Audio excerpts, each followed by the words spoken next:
It depends because you could run. You just have to run Disruptor in 10 the 4 here, is what it seconds. Yeah. is. So you're just I gonna run mean, Disruptor in the 4, take Ogre in the 5, 5 seconds remain. and like Disruptor is not bad with Mars, like you, because you do have like Glimpse into Spear or like Kinetic Field, which just makes it really you can't run away from the Mars. So you do have a decent, you have some synergy between those two heroes, but it's not like what we see with heroes like Snapfire or Marana and stuff like that, where like there's just a lot of physical damage that yeah, a piles lot of on. physical damage, a lot of stun coming out from the two heroes. You got a lot of catch for the Weaver and the Broodmother. Glimpse and Yeah, Thunderstrike are both super good against them for the vision and the pullback. just seems like they really prioritize on shutting down these heroes. Like last game, that was the job of the Spirit Breaker and did it really well, and he's just gonna try and do it this game on the Disruptor. Yeah. Well, we'll see if they decide to do anything differently here with their next pick. I'm not impressed with their opening this game. I'm going to be real with you. But maybe they don't go for a Vanguard Ember Spirit or something like that this time.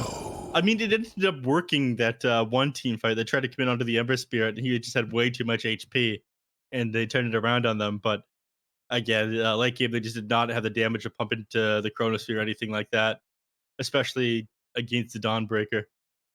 Yeah, the Dawnbreaker was such a sick pick. Like it just worked so well with their team last game. Mm-hmm. Cat, you played very well. Yeah. One benefit of taking the Ogre Magi and the Disruptor here is you haven't revealed too much about your draft, and you need to pick 4 to 5 heroes to counter out the majority of the draft with your position 1 and 2. And I think they're not really sure what they want to do here on APU. Radiant's turn to pick. Okay, so a very Interesting strong choice. lane support. It's good against the Mars. It is excellent against the Mars. Yeah, it's good against Mars. It's okay against Disruptor as well. Mhm. We actually saw PSG LGD decide to run Undying 10 against the Bane and the seconds. Mars because they Dire don't. must choose. Bane and Mars are both heroes that, like, when they're dropping their ultimate, they don't really have time to go over to a tombstone. So I felt like it was a super sick pickup, even though it's kind of outside the meta. They pair it with Leshrac, so you've got a heal that this is something that me and you talk about quite a bit. You need something to help keep Leshrac's HP up as he goes in, 10 seconds because remain. he's great at running in. He can pump out a lot of damage, but if he gets focused down, he just ends up 5 melting. So seconds. Holy Locket Undying will help keep Radiant's him alive. turn Think to battle. with him throwing out soul rips onto him. Not to mention, last game with how much farm the Weaver had, you could definitely see him grabbing an Aghanim Scepter to try and reset heroes here. And now that you're into the Bat Rider, that Aghanim Scepter is a lot more valuable now for that Weaver if he manages to get it. So Mm-hmm. we could just see like 10 the earn seconds. into Aether Lens Ags or earn into Ags Aether Lens build. 5 seconds remain. Well, they take the Bat Rider next. They don't have any Dispel yet, minus that Aghanim Scepter on the Weaver that they'll eventually have. So Bat Rider seems like a super solid choice for that reason. I don't think they can fit in a hero with Dispel to their draft either. So Bat Rider is going to be a nuisance because at this point, like, you're pretty much locked in 5 position Undying, right? Yeah. 3 position Broodmother, and you can flex the Weaver from like 1 to 4, but Leshrac is almost certainly going to be 10 mid lane as seconds well. remain. Yeah, you really do just It is don't have a Radiant's lot of turn. options at that point. Like it's really hard to find like a Dispel hero. Hmm. Because they would have to come from like your safe lane carry, which is just not a thing. So they actually they have to make some smart bans. Phantom Lancer probably would be top of my list, as well as the Lifestealer. You could also, I mean, Slark is just such a bad hero that Lifesteal maybe is banned. 10 yeah. Lifesteal was the seconds. first one. I'm saying Mhm. Phantom Lancer and like Slark are like some of the 5 like real seconds big Bat Rider remain. counters in terms of like being able to um Radiant's turn to pick. like counteract him. Time dilation, that's the other, is the Faceless Voice. They actually Dire's ban that out. turn to pick. They go with a Luna. Mhm. Okay. Yeah, they banned the Faces Void themselves. I think Lava aren't really concerned about playing against the Phantom Lancer when they've got a Leshrac on their team. Luna's pretty good at just clearing out the majority of the PL illusions as well. So 10 they've got a seconds very strong remain. run at you lineup. I think they're just planning on taking this as early as they can, doing as much 5 damage as they can seconds. beginning of the game. We'll see if they respond to that in kind here or Dude, I feel like decide they to mix can things up. I kind of want to just see a sniper pick here for Lava. No, that's wrong. Meant to say Juggernaut. What? Why? Juggernaut's very good here. Why would you want to see Sniper? You'd get absolutely destroyed by the Broodmother. I don't know, man. You just build the armlet build nowadays. The armlet, that's going to solve your problems. Armlet Sniper. That's my ace in the hole. I'm rkryptic, you guys. You got an ogre. It's decent with bloodlust. I don't know. It's actually just a really good core matchup, but yeah, it's not very great into the Broodmother lane. You need to be able to find farm in this game. The question is, Now, what does hopefully Katara they have a little want? bit of sense. What does Katara Katara wants want? Juggernaut. Katara wants Juggernaut. I insist, Katara. Come on. Stay down. Stay down. That's closer to a sniper than it is a Juggernaut. That's a very strange looking Juggernaut cosmetic. I think Dota 2 has finally gone too far.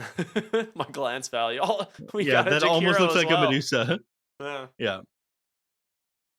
I said I wasn't going to be making the Jakiro Yes. jokes anymore, but The moment you see it again. clearly lied about it.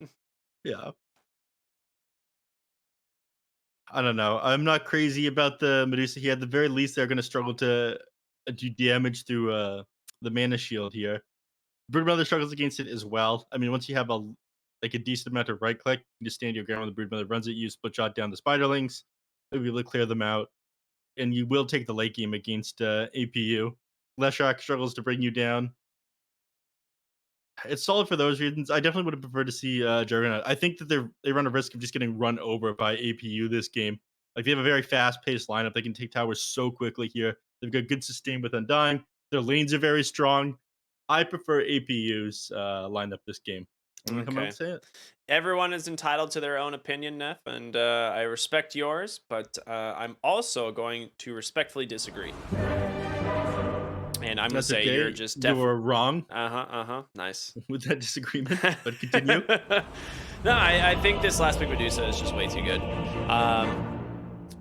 Like, barring some like weird disaster in the lanes, I think Lava are going to come out of the lanes like still pretty okay, and this Medusa is going to be way too farmed.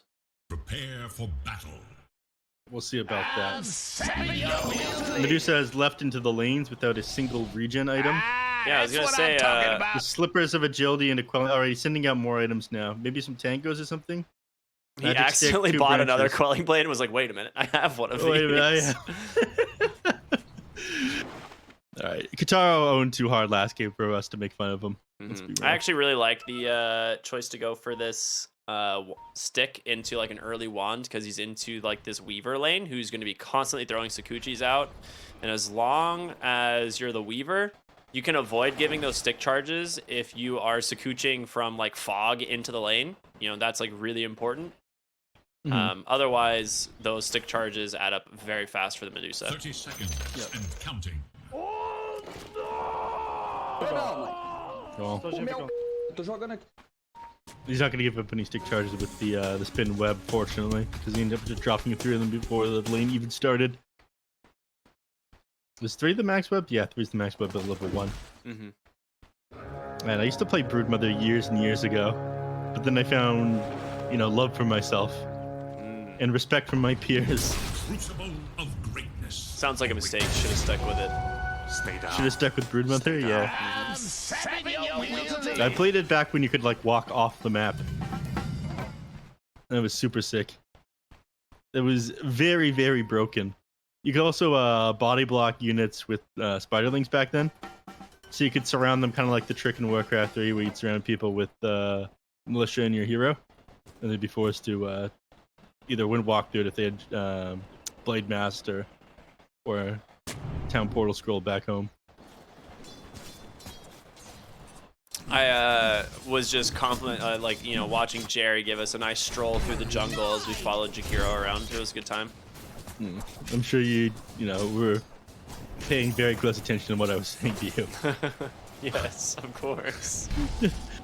Thank you, Ricky. Pleasure to be with you as always. All right, so let's talk about the bottom lane here. So I think we're going to see a lot of the action. You have an Undying, right? This is what he does, right? He wants to play really aggressive, find some early kills or zone out these enemy supports. But Disruptor is also a hero that kind of dumps damage back himself, right? Like, this is not going to be an easy lane for the Undying, especially once these decay stacks fall. Yeah. Thunderstrike is one of the best level 1 harassing abilities. In fact, that it provides you vision, slows you a little bit as well, is absolutely insane. I mean, even without those things, it ends up doing 180 damage to people. So, just pumping damage into people. Like you said, didn't go for any mangoes or clarities. Instead, went for a Ring of Basilius, so we can help keep Mars topped up on mana as well. That's a really good mana item, especially if he's not just like going to drop Thunderstrike on cooldown. So, in fact, I've seen his opportunity to go for this Undying here, but he'll be fine. He's only got 2 zombies on him. Yeah, he's okay. He is fine, right? Wait a yeah, minute. He's probably killed the zombies. No, he he's probably dead. should have killed the zombies a couple seconds ago. He's just dead. All right, yeah. How much damage did the zombies do? They got bloodlusted once he fell below the threshold, so... They ended up doing 276 damage. He definitely should have killed those zombies. Yeah. Just the 2 of them whacking away on him did almost 300 damage there. The Disruptor, not a hero with a lot of armor. I mean, people aren't really running and dying that much anymore either. And they're definitely not dropping like level 2 tombstone, so you really underestimate the meta. No! All right, who looks silly now? You know, this is one of those times where you're just like, you just kind of forget about these things when you're playing against a Disruptor, right? You don't see him in every game, but you never make this mistake twice. Yeah. He's not going to make this mistake like the next 20 Disruptor games he plays against now. He's learned his lesson. So, he's yeah, he back. got back to lane reasonably quickly. Cat, you top lane in a little bit of trouble. Once again, the damage from the Broodmother and the Weaver gonna be able to help bring down the Ogre Magi if he gets one more auto attack. Well, that was a very long range auto there from the Brood. But Weaver able to pop that salve. He's gonna be just fine. Walking away now. Mid lane is a place we haven't really touched base on yet. 13-0 on the Batrider, the 18-10 on the Leshrac. He is getting absolutely bodied by Mini. This is no Leo style Batrider, man. He's about to just hand a bunch of creeps on over to Mini as well. Oh my god. Yeah, this that's is a rough disaster. one. Yeah. He's only, what, 400 net worth ahead of him, though? That isn't awful, but the CS charts make it look a lot worse than it is, and I think he's got, like, yeah, more than half a level advantage over him, so if this Leshrac hits level 6, and you aren't even close yet, you do run a risk of just, like, melting to the guy. He'll walk you down.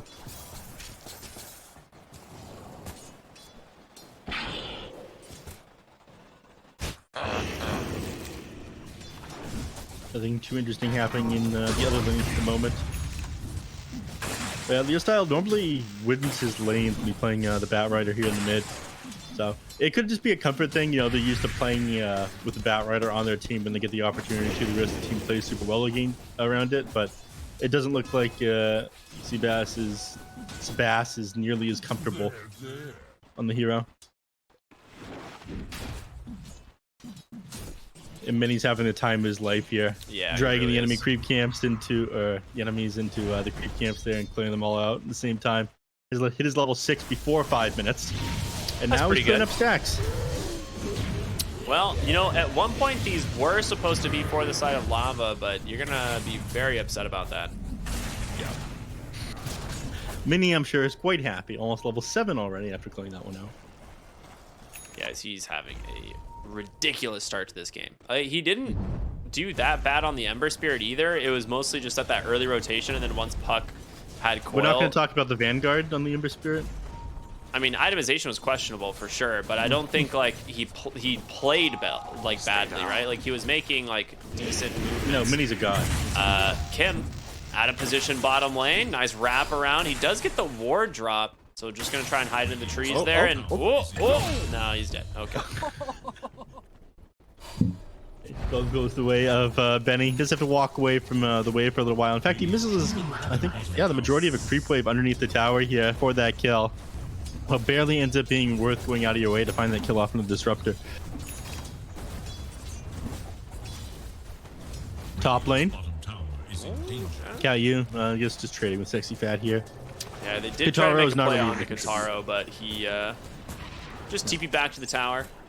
And Kim's actually rotated up here now, so they do want to maybe try and find a kill with these two supports.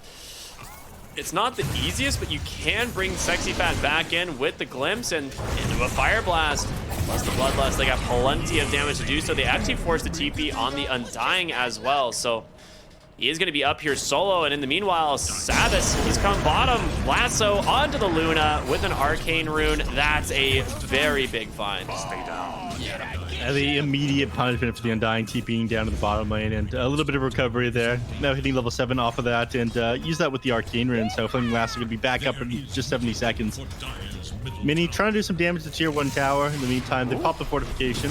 They've caught Undying, Spear Arena right into the wall, just instantly executed by Frank. They've also got the Tombstone here, and quick deny from Mini. Yeah, very nice.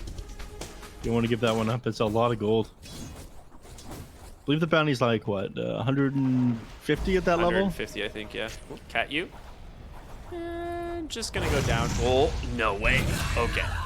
They're trying to get the kill on over to the Broodmother, but Weaver secures it just in time. Yeah. Don't want Roche to accidentally deny that one.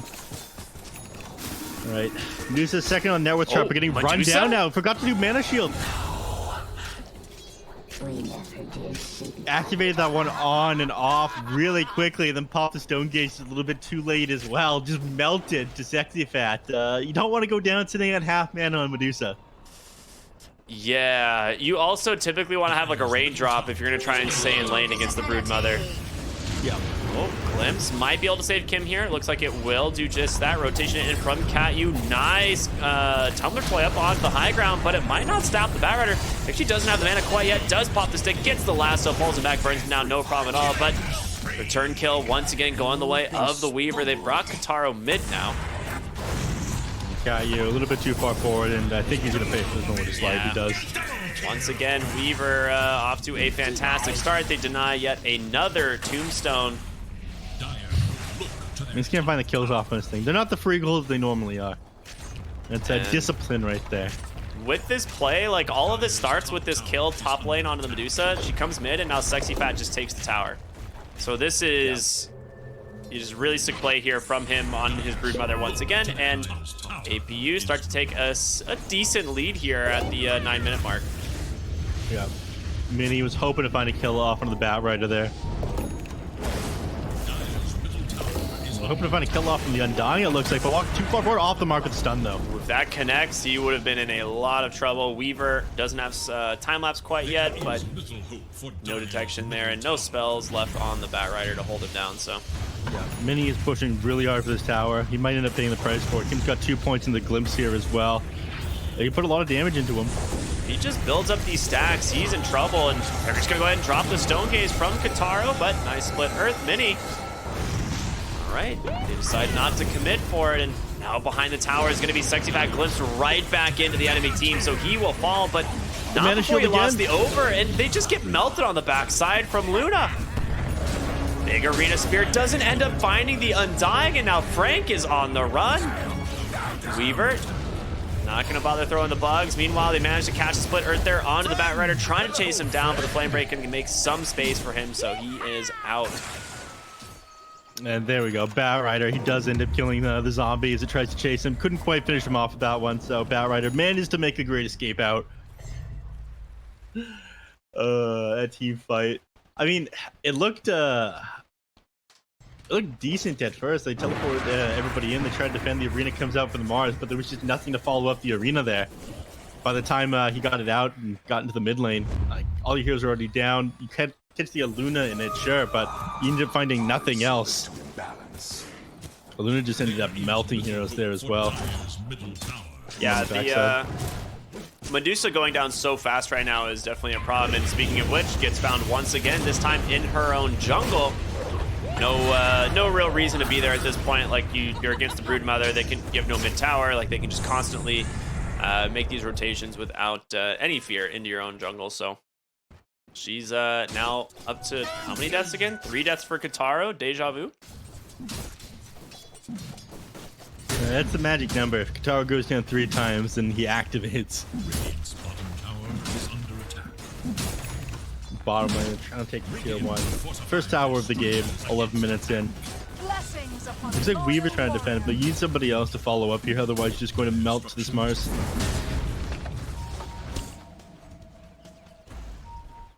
Radiant's bottom tower And is found by the Weaver. Doesn't have the damage alone, so certainly continue the chase, but Mars will finally take down the bottom tier 2 tower, so they get their first one of the game, but they're starting to fall pretty far behind the Luna. She's got that Mask of Madness on her way to this Dragonlance. She's chilling. She is having a great time. Yeah. She had to go 4 points in the Lunar Blessing into these Glades of Wisdom as well. She's been, 3 kills under her belt. Did he? Is he gonna go down here? Yeah, Lasso comes out. Batrider taking a ton of damage though. Mini does end up falling in the end, so a decent trade there. The Batrider for that They ended up taking 1,500 magical damage there. If he had like any sort of dispel, he's working on the Yule Scepter right now. He's got a BKB queued up immediately afterwards. I mean, he realizes what an issue this Batrider is for him if he just walks in him. And Batrider, BKB going to be absolutely massive this game. Medusa, not a problem yet, sitting 1,000 net worth behind the Luna, but... Alright, they found Frank. The question is, can they actually find the kill? Arena Spear puts him right in. Actually doesn't end up connecting, and now, finally, taking down the Broodmother, so a decent kill for them. Benny with a haste rune, though, trying to just chase down Ogre Magi. Jukes into the trees for the moment. You came a little bit too far here, Benny. Kinetic Field to trap him in place, and you can't get out. Okay, really sick turnaround and sick play there from the Ogre. Now chasing for more. Mini, he just respawned, just came back into this one. A spear is available. They don't even need it. Now considering to turn their attention on over to the Undying, but I'm surprised. You could have just speared him back. Time lapse will get the Weaver out. Yeah. He's dusted for the next couple of seconds. Oh! Is he gonna kill Kataro? He's actually gonna kill Kataro. Oh my goodness. He can't keep getting away with this. He can, and he will. That is level 1 flame break. That is not doing anything. Is he gonna go back in? Oh my god, look at all this space that's being created. All right, Disruptor. Finally gonna get him. All right. But yeah, that's what you definitely call this space. game. You just type Space Maid in chat after that one. Yeah, or LOL takes 4, and then you drop a question mark in all chat. to their top tower. I mean, this gave Sexy Fat a lot of room to work with. We haven't really talked about him in the last little bit. He's working on his Orchid right now, so he'll be able to catch out heroes trying to deal with them by themselves. You have to send out multiple heroes to deal with Broodmother. Alright, that was kind of a sick little kill there in the mid lane from Kim. Mini? Mini does need to be careful. I mean, Kataro does a lot of damage right now, but... Okay, with a wraparound from the Batrider. Easy pickoff, and now time lapse. Wait, where did that Weaver just go? Is under attack. Back into base? Oh, did he get I think he came for the glimpsed? CP. Oh, yeah, he fucked him. Oh, Glimpse had a 28-second cooldown. Did he time lapse himself back to base? He did, okay. Hey, TP'd in and was like, oh god, and then time lapsed himself to the base. Yeah. Is under attack.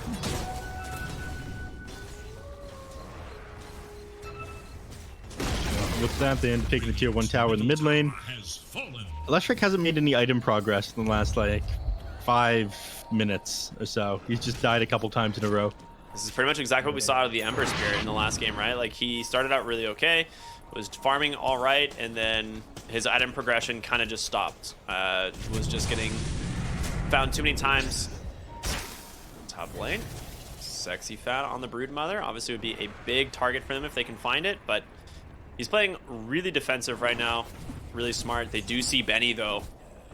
He is underneath the ward. There is a smoke here from APU as they go for the wraparound, and Cat-U might be the one that pops it. They turn their attention. They see Kim as well, but looks like it is just going to be a quick kill onto the Ogre Magi here. Yeah. Well, it's not so bad losing him. We still got the heroes lined up behind this tier 2 as well. If they try to dive this one, then Arena comes out alongside a Static Storm, and then Mini just dies. You can buy yourself a little bit of time with the Yule Scepter that you just completed, but I still think that you melt. You can't Oh, afford it. Minnie's been found. He stayed a little bit too long. Leshrac will fall. Kim gonna TP out. Frank not gonna be as lucky. You still will take the tier 2 tower here. Did cost you your Leshrac though. The very Overall, least, pretty good though, Outpost right? opened up. For APU, that's worth it, isn't it? Getting that tier 2. Radiant's bottom tower I mean, Leshrac's game is pretty bad at this point. It's hard to say. You're wanting to play this game very fast, but if your Leshrac isn't scaling with the rest of your team, you are going to get outscaled by this Medusa, who is now surpassed. Well, Right. Sabas had a DD rune and like thought he could just run in at this Luna, but under attack. You They thought like- wrong. yeah, they like just de-warded him, I think, didn't they? Yeah. Yeah. And with that, getting the Roshan. Okay, now it ends up being good. The cost of the Bat Rider going down and then getting the Roshan as well. But as I was just mentioning, Medusa has surpassed the Luna in net worth because Luna's been trying to push things with their team. But we talked about this at the beginning of the game. You are on a timer with this draft. They will eventually outscale you, especially if your Leshrac isn't really increasing his net worth at all. So with a 2k advantage now, 17 minutes into the game, but Radiant's bottom tower it's is got to be under before this Medusa finishes up for Eye of Scotty. If they don't manage to start pushing up tier 3s before then I think Lava runs away at this game. attack. Radiant's bottom The tower Eye of Scotty is such a massive pickup for the Luna this game. Or, I'm sorry, for the Medusa this game. It counters out Luna and Leshrac so heavily. is under attack. Yeah. Oh, Mars once again. Godspeed finds the Leshrac. Does have a Yule Scepter to buy himself a little bit of time here. Will go ahead and drop it, but in comes Sebas once again with the Bat Rider. Flame Break into the lasso. Leshrac. Legends. How? That's his 6th death of the game. I mean, they're doing so good at targeting him every single time. Yeah, it's got to be him who runs in to all the enemy heroes. And there's just too much damage coming out to him. Speaking of Frank, taking a lot of damage himself. Yeah, Suxyfat did find him there on the Broodmother. Orchid doing a decent chunk of damage, but now there are no trees for you to hide here on the side of APU. So they can't really take this mid tower. If they back off. Tower first ultimate orb completed. And tier 2 neutral items now being picked up on the side of APU. We've got another 3.5 minutes 45 seconds with this Aegis, so they do want to make another play into the mid tier 2 tower, try to take that, or even go bottom. Bottom's all the way shoved in, so they wasted a little bit of time heading down there and pushing into the tier 1 and 2, especially if they give them, they have to go through 2 fortifies if they choose to do that. But map control is something they need to take. Bottom tower is under Kotaro also has a Grove Bow now, so that's quite good for the Medusa. Yeah. There's even more attack range, something that this Luna really struggles against, and unfortunately for her, I don't think they found one on the side of the Radiant. Okay, they still have one more jungle item, so they could get it, and it's not that. They get the Brigand's Blade and then the Pupil's Gift. Radiant's So- bottom tower is under attack. Yeah, I mean, that's one of those things that a lot of people dislike about jungle items is like how game-changing it can be in certain matchups. This one, the Grove Bow, is pretty huge, but I actually think that's the charm of jungle items, and anyone else who thinks differently is wrong. Yeah, well, you're low skill, you rely on RNG, and your opinions are wrong. Well, yeah, it's true. I can't argue with those. Yeah, I was expecting a little bit more fight from you, man, my man. Remember my statement, though? Good players get good RNG, so joke's on That is you. true. I am a good player. Sebas bottom lane, found by Leshrac, but he ends up just lassoing him instead, pulls him out of the kinetic field, static storm combo, and BKB from Benny will help finish off that Bat Rider. Kim glimpses back the Weaver. Radiant's middle tower is That one, I think, a slightly premature static storm, and then you could very clearly see that Bat Rider was a little bit panicked. Oh god, do I run further away from the enemy team and try to survive? Do I pull him out of this kinetic field static storm? And he ended up dying and pulling him out there, tower is under which is unfortunate, but what can you do? I mean, he had Yules, right? So it didn't really matter. Like, Yeah. he was definitely going to get out. Like, Leshrac was definitely going to live.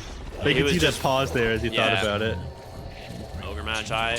He's not going to go down to the soul burn damage there, but quite a bit of damage nonetheless. Ooh, Kotaro Courier almost dies with his ultimate orb, gets delivered at the very last moment, so that would have That would've delayed been his Scotty so much.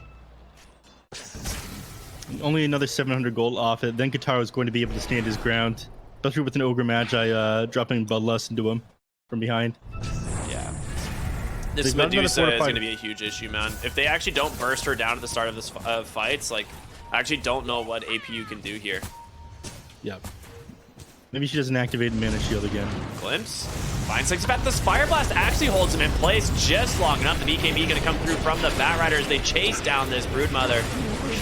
He will fall first. Backside of the fight. They also managed to find the stun onto Mini. Trap him inside the arena as well. And Leshrac underneath the tower. Nowhere to go. Medusa finds another kill. And now Benny has to get out of here. Aegis expiring in just about 40 seconds. Forced to BKB. But they will not have the damage to finish him. Instead, they will turn their attention over to him and dying with a nice Glimpse Fire Blast to cancel out that TP. And it's going to be 3 kills going the way of Lava here as they pick a very good fight. Yeah, Weaver still hanging around back here, hoping to, I don't know, cut the creep wave or something. I mean, he's going to farm if the team lets him. He's got this Aghanim Scepter queued up right now as well, but that is your Eye of Scotty completed, and that was your team fight that ended up swinging the net worth back even. So now the game, this is when it starts to go Lava's way. Middle tower is under It really does. I mean, you got the Eye of Scotty on the Medusa. You're just going to be able to itemize for damage at this point because you are pretty dang tanky. You definitely take the Mystic Snake mana gain, I would say, at 20, unless you really want to just go Stone Gaze duration. It's honestly not that bad. It just really comes down to if you're worried about taking damage or getting bursted. And at this point, I think the burst potential of APU is kind of going out the window. Yeah. I mean, this Leshrac just hasn't scaled at all. We're, what, almost 23 minutes in the game, and you have not even, like, 2 full items, Dual Scepter, BKB. They've just killed him so many times, stopping being able to do much in team fights. I mean, yes, they're kind of winning these team fights. Kills are about even. Luna's finding a lot, but Leshrac is dying at the start of them. Yeah, Medusa will help clean up that bottom tier 2 tower. This finally opens up the outpost for the side of Lava and neph. I'm getting a serious case of deja vu here. It's going to be okay, hopefully, maybe. tower is under attack. We'll see. I mean, I like that they try to play this game a little bit faster with the Broodmother, but I think just the Leshrac going down in these team fights, him having to play so far forward in front of the rest of his team and them not being able to save him is what's going to cost him this match. Radiant's bottom Chrysalis tower coming is out for the under Medusa. I'm assuming this is just going to be straight dataless, right? Like, you don't really need to go for like a Silver Edge or anything on this hero. You just want raw damage numbers. I mean, you could just go crit into something else, just because Chrysalis is such an efficient like damage per gold item, but Daedalus would make it so nobody's able to stand their ground against her anymore. Yeah, you have Bloodlust, right? Typically, like, the Butterfly makes you a little bit tankier with the evasion, but it also provides you a lot of like essential attack speed, and you just don't really need it as much this game. So wondering what he ends up doing. Bloodthorn, pretty useless item, to be honest, so I don't think he'll end up going Bloodthorn. You don't build with Chrysalis anymore, though. Oh yeah, I forgot about that. Dude, what a weird item. Oh, mid lane, Mars forced to BKB. Gets the arena just in time and finds Lash. He didn't BKB it, but there's the time lapse. The axe from the Weaver finally coming through. That's an axe from Disruptor. The kinetic field static storm combo just denying that BKB. You can't even use it. Oh my god. No. This is the beginning of the end for APU, it feels. Katara, there is no way to deal with this guy, and he just ends up burning down. That's the shard from Batrider, baby. I watched Yep. Monkeys Forever, patented NA Dota Batrider player the other day. He killed like 3 heroes back to back by just using Flame Break, Sticky Napalm, and just like running at them outside of vision. It was very funny. It sounds about right. This shard is very good. Yeah. Medusa, I mean, this is a complaint that a lot of people have, just being able to attack the tower from, like he was attacking down from the low ground outside attack range there, thanks to Growth Bow and Dragonlance. Yeah. Okay, she is going to go for the Silver Edge, actually. Like, I guess itemizing, wanting that Invis. The break is okay. Like, you can break Lunar Blessing and Moonglaves, I guess. That's, like, kind of funny. I mean, it's the everything that it gives you. It is just such a good item right now. The fact that they have to spend extra gold and like keep an inventory slot, even if you manage to get them out of position, if you don't have detection, then it's an issue. It ends up providing a lot of damage as well, and it's not really that expensive for what it gives. Well, Daedalus, a lot of time they do get, and it was a reasonable guess that she would try to go for that. Smoked up, I mean, they below see their the own Medusa, triangle. but how I'm do not you even go sure on they this can hero? kill her. It's going to be too Gonna slow. pop the BKBs, go in. Medusa needs help and fast. He gets the stone gaze off, but the damage, it's not there from the side of APU, and Kataro just laying into them. The static storm just way too much, and they fall one by one. 4 heroes dead. Kataro survives it all. Make it 5 as the Weaver time-lapse, or glimpsed rather, right back into the fight. Yeah, and that might just be it. They have to know the writing is on the wall at this point. They were never going to be able to take this game late. That was their last-ditch effort, but not enough damage to finish off the Medusa. This Eye of Scotty, Manta, and Dragonlance just makes her way too tanky at this point, and they don't have burst damage. You were just talking about that. I mean, they did a lot of damage to this Medusa, but it just wasn't enough. They come in, they get lassoed, they get pulled right into the Disruptor Static Storm, and then at that point, you can't fight into it, so yeah, Medusa just too dang strong, it would seem. And Kataro is going to respect the buybacks and, or not the buybacks, but rather the respawn timers. Just head back to base, yeah.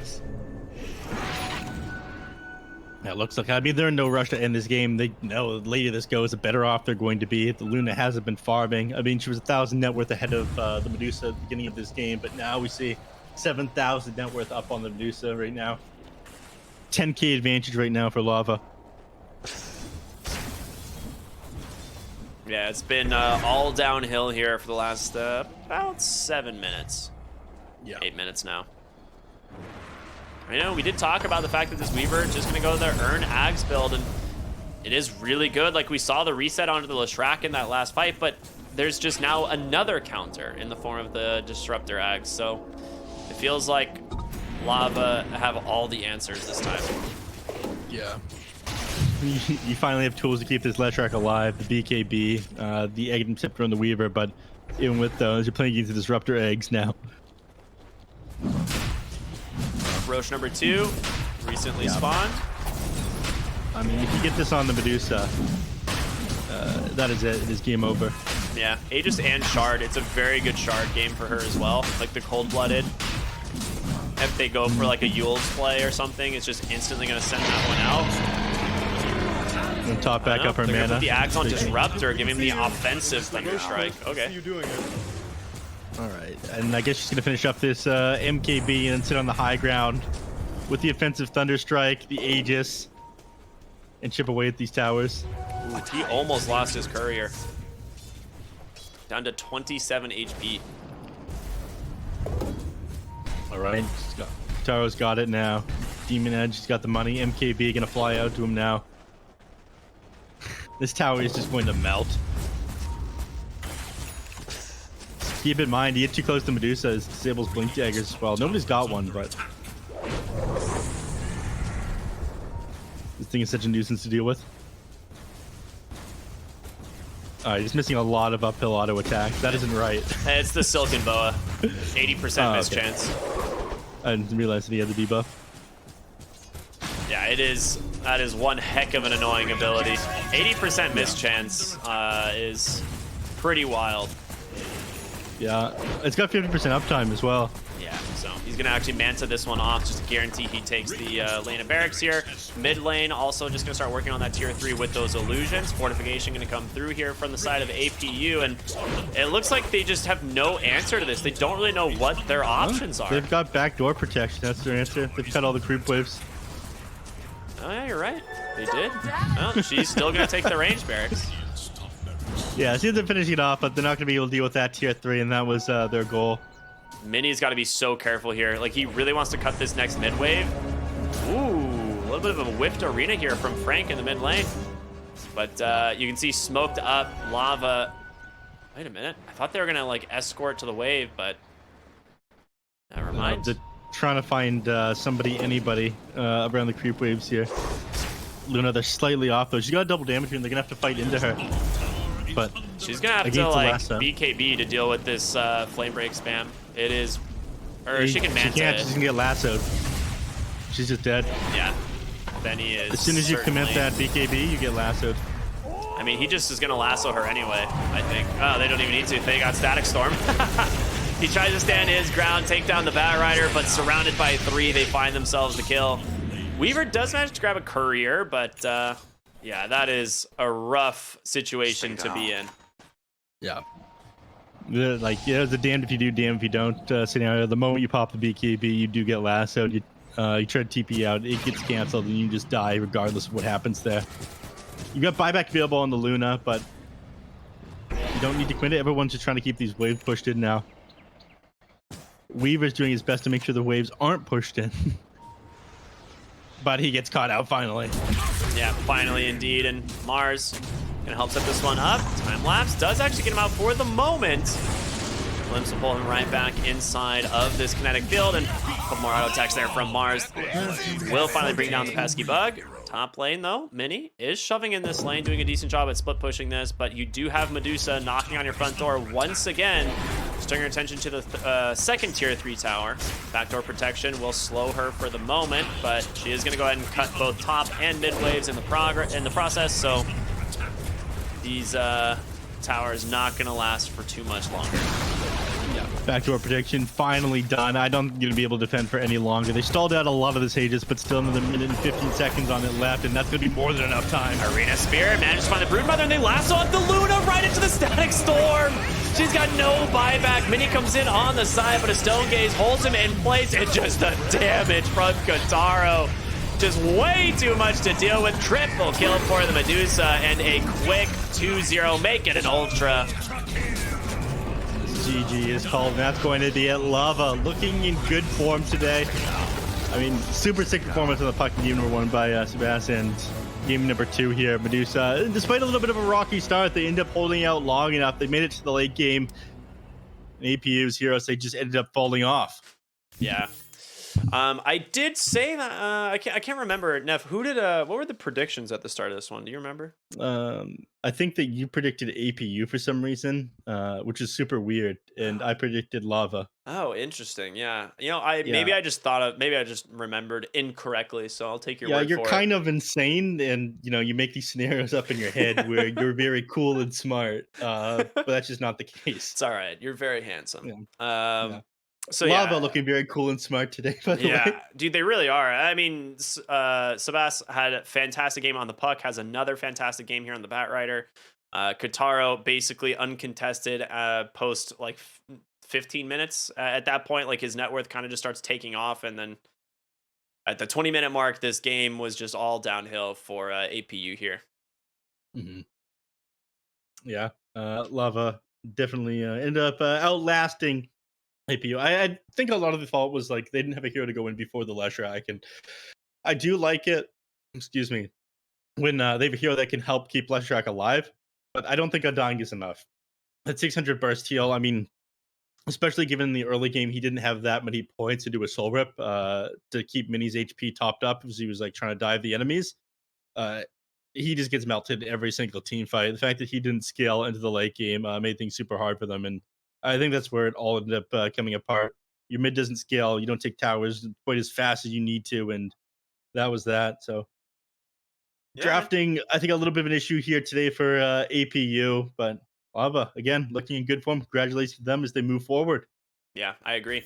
All right. Well, not much else to dig into on this one. We got another series coming up next. Again, this was the upper bracket finals for the South American Phase 1, meaning that at this point, Lava has qualified for Phase 2. But APU King of Kings, they are not out. They're going to drop down to the lower bracket finals, which will be played tomorrow against the winner of our next series, which is Hokori and Infinity. So a lot going on. Stay tuned for more. We got one last best of 3 here today. It's going to be coming up right after this. So we're just going to go to a short break, and we'll be back for more here on the BTS Pro Series, season number 10. Stay tuned, everyone.